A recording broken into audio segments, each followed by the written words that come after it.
Olá a todos, boa tarde. Eu sempre gostei de ouvir as histórias das pessoas.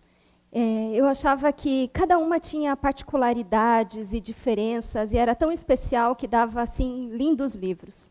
E por causa disso, eu cresci querendo ser contadora de histórias, e foi por isso também que eu escolhi a literatura. Eu tenho paixão por escrever, mas eu tenho mais paixão ainda por ajudar novos autores a lançarem as suas ideias. Porém, por muito tempo, eu jamais imaginei que eu pudesse estar aqui contando a minha história. Bom, quando eu tinha 10 anos, a minha mãe juntou todas as coisas importantes que ela tinha em casa, chamou a mim e a minha irmã e disse: eu já fiz tudo o que eu tinha para fazer por vocês, eu já cumpri o meu papel de mãe e eu vou embora, eu vou mudar a minha vida. E nós, é claro, ficamos com aquela grande interrogação na testa, né? O que foi que eu fiz de errado? A imagem mais vívida que eu tenho desse tempo é da minha irmãzinha, ela tinha 7 anos e ela era muito mirradinha. Era ela agarrada nas pernas da minha mãe, porque na cabecinha dela ela achava que essa era a técnica infalível para evitar que a minha mãe pudesse caminhar, e se minha mãe não podia caminhar, ela não podia ir embora. O que é evidente, não deu certo, a minha mãe foi embora.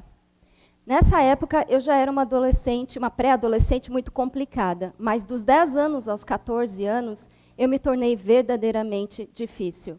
Eu passei a odiar todo mundo ao meu redor, todo mundo literalmente. Eu não gostava das pessoas com quem eu convivia, eu tinha raiva de tudo. E essa raiva toda me fez conhecer novos amigos, pessoas que eram mais parecidas comigo. E eles foram me mostrando que o mundo podia ser legal e que tudo podia ficar melhor, a dor sumia, o sofrimento sumia depois de uma pequena dose. E assim eu comecei, de pequenas em pequenas doses, com coisas lícitas, e depois eu fui para literalmente tudo o que aparecia na minha frente, eu não tinha reservas. É evidente que isso me trouxe assim, grandes problemas na escola, problemas sociais diversos. E meu pai ficou preocupado com isso e ele resolveu, então, que estava na hora de mudar a mim e a minha irmã para a casa dos nossos avós, onde ele achava que nós íamos ter mais suporte. Porém, para mim, as coisas continuaram piorando. Eu continuei tendo muitos problemas na escola, muitos problemas sociais, comecei a ter problemas com as autoridades, com a polícia, como alcoólico, veio depressão, tentativa de suicídio, eu gostava de me cortar e de me queimar. Eu me tornei, assim, uma pessoa muito eficiente em autodestruição. Nessa época, inclusive, eu conheci um traficante que disse que podia se casar comigo para me tirar de casa. Seria uma grande mudança. Meu pai, evidente, achou que as coisas estavam ficando muito complicadas de novo e nova mudança para nós. E dessa vez, ele escolheu que nós deveríamos, ele nos mandou morar num monastério, onde nós poderíamos nos oferecer tratamento, principalmente para mim, poderia me oferecer tratamento. E aquilo para mim pareceu terrível. Vida meditativa, vida interior. Eu gostava de rock and roll, punk rock, eu não ia sentar para meditar de jeito nenhum. Mas a vida ali dentro era bem diferente do que eu imaginava. Além dos estudos, é claro que as crianças, os adolescentes tinham que ter, nós começamos a receber diversos tipos de tarefas. Eu acordava antes de amanhecer para tratar os animais que eram de estimação e viviam soltos no lugar. Eu fiz diversos trabalhos manuais e, à medida que fui crescendo, também comecei a trabalhar na pequena gráfica que existia lá, então nós montávamos livros. E depois também fui trabalhar na biblioteca. Catalogação, vários tipos de tarefas dentro da biblioteca. E foi ali que eu aprendi tudo sobre livros e sobre publicação de livros. Então, finalmente, parecia que as coisas estavam andando um pouquinho melhor. E pelas tantas idas e vindas desse nosso mundo, as chamadas vicissitudes da vida, o monastério precisou ser fechado. Daí eu me vi ali uma jovem adulta, né, uma adulta, que precisava encarar todas as responsabilidades da vida adulta, que todos nós sabemos o que é, né? Tem que trabalhar, ganhar seu pão, tem que perseguir os modelos de sucesso que existem, tem que ter uma casa, um carro e assim vai. Então, eu tive alguns relacionamentos bem complicados, que foram muito difíceis de deixar, bem abusivos. E eu tentei alguns negócios com a minha irmã, eu fali. E nessa busca de sucesso idealizado, eu cheguei a um ponto que eu não sabia mais o que fazer. Tudo estava dando errado novamente. Parecia que eu não conseguia me engrenar, eu não conseguia me encontrar. Voltou a depressão, voltou o pensamento suicida e assim foi. Aí, isso é aquele momento da vida que eu acho que muitos já tiveram, que se chama ponto de ruptura. Ou você empreende uma grande mudança para sair daquilo, ou você se acomoda e se afunda mais.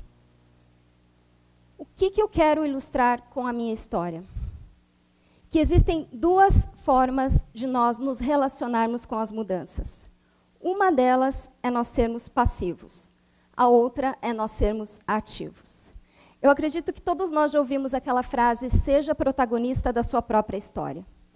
Quando nós somos passivos às mudanças, quando nós vivemos em modo passivo, nós não somos protagonistas, nós somos personagens menores da nossa história. Nós não empreendemos nada, nós até achamos que estamos agindo, mas na verdade nós só estamos respondendo emocionalmente para as coisas que nos acontecem. E essa história eu também quero ilustrar outra coisa, que a ideia geral da humanidade que existe de estabilidade e segurança é ilusória. Porque se muitas coisas acontecem conosco, vindas das nossas próprias mãos, vindas das mãos de terceiros, ou vindas pelas próprias circunstâncias do mundo, coisas que nós simplesmente não podemos controlar, então se todas essas coisas acontecem conosco e nós não podemos prever, não existe segurança.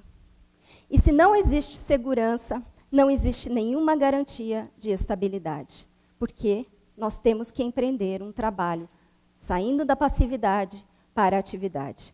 Aí nós pensamos, ok, então eu vou me mover, eu vou ser um agente, eu vou ser ativo. Aí nós nos deparamos com o medo das próprias incertezas que nós encaramos que existe. E também nós encaramos um outro problema, que é não gostar da mudança. Porque aceitar as coisas como elas já estão é muito mais confortável.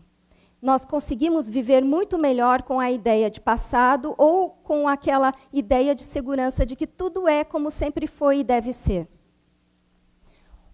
Se o passado foi bom, a pessoa pode se acomodar tranquilamente naquela idílica vida do passado. O único problema é que quem vive no passado nunca constrói nada para o futuro.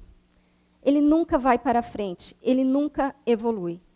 E todos nós sabemos que todas as grandes coisas deste mundo foram construídas pelas mãos de pessoas desacomodadas e não por pessoas acomodadas. A humanidade jamais teria evoluído, jamais teria alcançado o grau que alcançou. Ela errou, mas jamais teria se movido e jamais teria mudado se todos nós estivéssemos contentes com as coisas do jeito que elas são e nós nunca tivéssemos empreendido mudanças. Então, isso vem da nossa característica essencial de ser humano, de sermos sonhadores. Nós sonhamos com o futuro, sonhamos com o lá.